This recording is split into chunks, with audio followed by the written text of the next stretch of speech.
Meus irmãos e minhas irmãs, vos saúdo com a paz do Senhor. Sou o professor Gesiel Costa e este é o seu canal EBD em Ação. Canal feito especialmente para você, para abençoar a sua vida com subsídios históricos, subsídios culturais, subsídios teológicos, querendo ajudar o nosso professor e a nossa professora com a sua aula, dinamizando-a e tornando-a mais interessante para a nossa juventude, trazendo os nossos jovens o interesse para que estudem a lição da escola dominical, a lição que é feita especialmente para os nossos jovens com assunto extremamente relevante, importante e necessário na atualidade. A lição de hoje é a lição de número 9, cujo título é O Milagre da Ressurreição de Lázaro. E o texto do dia: muitos, pois, dentre os judeus que tinham vindo a Maria e que tinham visto o que Jesus fizera, creram nele. João 11:45. A síntese, o sétimo e último sinal do quarto evangelho é o mais significativo de todos, pois devolveu a vida a Lázaro, mostrando todo o poder do Filho de Deus. Então a lição hoje trata do milagre da ressurreição de Lázaro. O milagre ele começa com a notícia, mandaram dizer para Jesus que o teu amigo, a quem tu amas, está enfermo. Era um convite para que Jesus pudesse visitá-lo, o amigo, para que ele estivesse presente na hora da dor, na hora do sofrimento, na hora da enfermidade. Mas o texto diz que Jesus ainda demorou 2 dias para que pudesse chegar diante de Lázaro. O primeiro ponto da lição é que a questão é: aquele a quem tu amas está enfermo. Jesus nos ama, isso é imprescindível. A gente observa nos carros, geralmente dizendo Deus é fiel, Deus é amor, Deus nos ama, Deus ama o pecador. Mas e quanto a nós? Nós somos fiéis a Deus? Nós amamos a Deus? Correspondemos a este amor ou estamos deixando a desejar? Mas o amor não de palavras, o amor de atitude e de obras. Isto é a minha pergunta inicial neste assunto de hoje, do milagre da ressurreição de Lázaro. Todavia, Jesus responde: esta enfermidade ela não é para a morte, mas é para a glória de Deus. Sobre a nossa vida vem muitas situações adversas, perseguições, tristezas, tribulações, e na maioria das vezes essas adversidades elas não são para a morte, não são para matar a nossa fé, não são para matar a nossa espiritualidade, não são para matar a nossa vida física, mas simplesmente para a glória de Deus. Porque quando saímos vitoriosos de uma adversidade, de uma tentação, é o nome de Jesus que é glorificado, porque Ele é quem é maior do que as nossas adversidades. Então, quando Jesus disse essa enfermidade não é para a morte, Ele estava querendo dizer que ela veio exatamente para o contrário.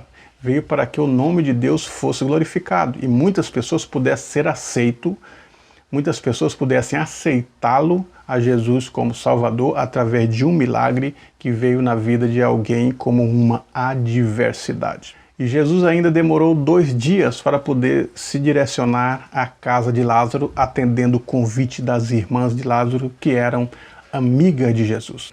Existia um mito no século I que quando uma pessoa morria, o espírito ainda ficava rondando o corpo 1, 2, 3 dias. E geralmente as pessoas que assim criam alguma situação, por exemplo, um desmaio, alguém que sofreu alguma consequência e depois retornava à vida, que tinha algum tipo de doença que praticamente era tida como morta, e depois, posteriormente, ele voltava novamente ao fôlego, as pessoas criam e acreditavam a isso, ao espírito que ficava rondando ao corpo da pessoa. E se porventura houvesse naquela comunidade onde Lázaro habitava este mito, ele foi quebrado, porque Jesus demorou 2 dias ainda. E quando ele chega, Lázaro já está enterrado. Então não teriam como ele dizer que Jesus não teve um milagre, não causou um milagre, não fez o milagre porque o Espírito estava em volta. Não tinham como eles dizerem isso. Porque quando Jesus chega para fazer o milagre, já é de 4 dias. E as próprias irmãs de Lázaro diziam: já cheira mal. Então é um milagre completo. Se Jesus chega no primeiro dia, talvez eles não teriam como milagre, porque eles poderiam dizer: ah, o espírito que estava rondando voltou. Talvez Jesus chegue no segundo, no terceiro dia, da mesma forma, mas Jesus chega quando a situação está impossível. E parece-me que Jesus gosta de operar na vida das pessoas exatamente assim. Quando nós corremos para o prefeito e não temos mais jeito, corremos para o pastor e ele não tem condições de nos ajudar, corremos para o vizinho, para o irmão, para alguém que possivelmente poderia solucionar o nosso problema, aí quando nós somos desenganados de todas essas pessoas, corremos para Deus e dizemos: Deus, agora é contigo, não tem mais jeito, se você não entrar em ação, eu vou perecer. E é aí que Deus entra, porque Ele é chamado Deus do impossível. Quando o homem desengana, quando o homem acredita a impossibilidade, aí Ele entra com o milagre, aí Ele entra com a bênção, porque Ele é o Deus do impossível. E Ele gosta de operar na impossibilidade, porque o nome dele sai glorificado. E então Jesus disse para o discípulo: nosso amigo dorme. Como Jesus sabia que Lázaro estava dormindo? Mesmo que o discípulo dissesse: ah, se ele está dormindo está bem. Ele falou: não, nosso amigo está morto. Morreu. Como que ele sabia? Ninguém foi lá dar a notícia. Não havia os meios de comunicações que temos hoje. Mas pela onisciência de Cristo, ele sabia que Lázaro havia morrido. E por ele ser onisciente, ele é divino, ele é Deus. E por ser Deus, é digno de adoração e de louvor. E quando Jesus chega na aldeia, Maria sai correndo e diz: se tu estivesse aqui, meu irmão não teria morrido. Ela estava querendo dizer: você chegou tarde. Praticamente era isso. Agora já enterramos a Lázaro. Agora não tem mais jeito. Você perdeu de visitar o meu irmão com vida. Ou talvez ela estivesse dizendo em outras palavras: se tu estivesse aqui, tu talvez deveria ter curado ele. Deveria expulsar a enfermidade e ele estaria vivo. E Jesus então disse para ela: eu sou a ressurreição e a vida, quem crê em mim, ainda que esteja morto, viverá. E ela entendeu que Jesus falava da ressurreição do último dia. Aqui nós temos um outro assunto, que é um assunto teológico, que é da ressurreição dos mortos, da ressurreição dos justos. Os justos ressuscitarão na volta de Cristo, como Paulo ensinou para os cristãos em Corinto e em Tessalônica.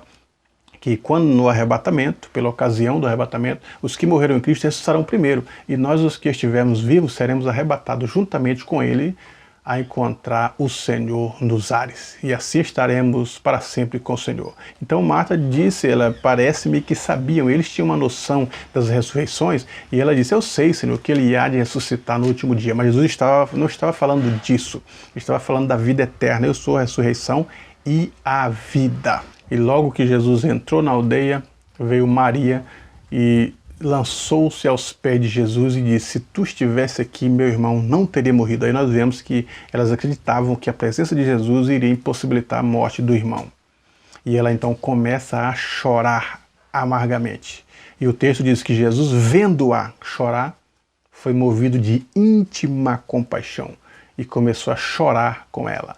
Essa íntima compaixão, às vezes é colocado sofrer das entranhas de misericórdia, sentir a dor do outro. É isso que Jesus fez exatamente, sentir a nossa dor, a nossa tristeza. Por isso que ele se fez homem. Jesus, ele toma forma de homem.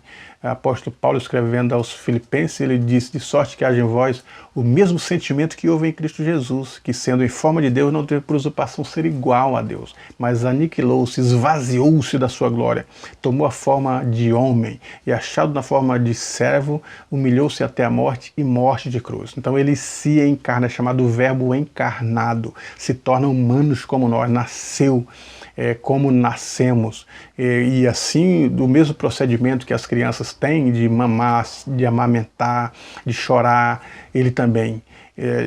A mesma situação que nós, a Bíblia diz que ele era homem de dores, experimentados nos trabalhos. Então Jesus sabia exatamente o que é ser um ser humano sofredor.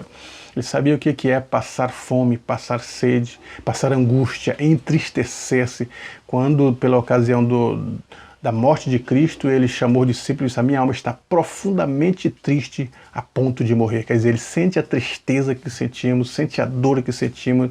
Lógico que as nossas tristezas, as nossas dores, as consequências da vida física e das angústias da alma são em detrimento das consequências pelo pecado.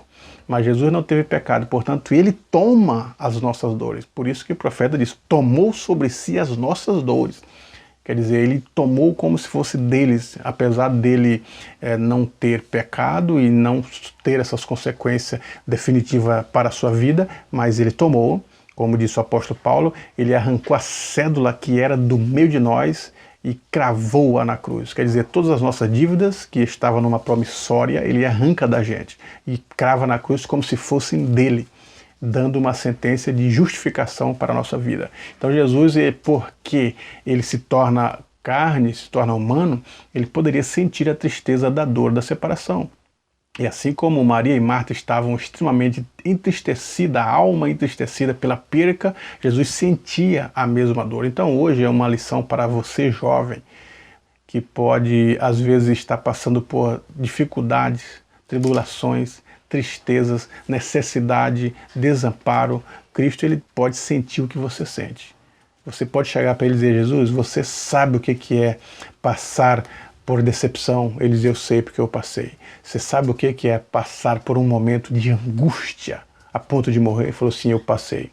Por um momento de tristeza, ele pode dizer para você: eu passei, porque ele, como homem, como ser humano, ele sentiu as mesmas necessidades como nós. Por isso que a Escritura aos Hebreus fala que nós não temos um sacerdote que não possa se compadecer das nossas necessidades, mas temos um sacerdote que, como nós, em tudo foi tentado, porém sem o pecado.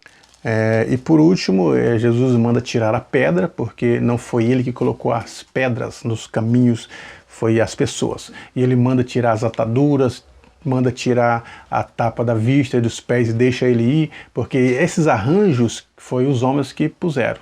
Os arranjos da pedra, arranjos da atadura, foi os homens. Agora, a morte não estava no alcance dos homens. Então, tudo aquilo que nós arranjamos, as pedras, as ataduras, para andar, para ver, para fazer algo na obra de Deus, nós é quem devemos tirar. Porque é Jesus quem faz o que nós não podemos fazer. Tudo aquilo que podemos fazer, ele deixa para a gente fazer. Mas aquilo que é impossível para nós, aí entra a ação de Deus, ele faz.